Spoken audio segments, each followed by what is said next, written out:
अन्य महत्वपूर्ण समाचार हरियाणाथी જ્યાં અલ ફલાહ યુનિવર્સિટીની વેબસાઇટ હેક કરવામાં આવી હોવાના સમાચાર છે।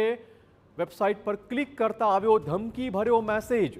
ભારતની ભૂમિ પર ઇસ્લામિક યુનિવર્સિટીની કોઈ જગ્યા ન હોવાનો મેસેજ હાલમાં આ વેબસાઇટ પર જોઈ શકાય છે। ભારતમાં રહેવું હોય તો શાંતિથી રહેવું પડશે। હેકરે વેબસાઇટ પર રાષ્ટ્રવિરોધી ગતિવિધિ પર નજર હોવાનું પણ કહ્યું છે।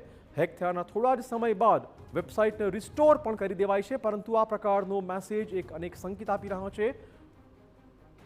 વેબસાઇટ હેક થઈ હતી, જો કે ત્યાર પછી તેને રિકવર કરાઈ છે, પરંતુ જે સંદેશ આપવાનો પ્રયત્ન થયો છે તે ચોક્કસ સૂચક છે। અલ ફલાહ યુનિવર્સિટી વેબસાઇટ થોડા સમય માટે હેક કરાઈ હતી। તો ક્લિક કરતા જ મળ્યો છે મેસેજ।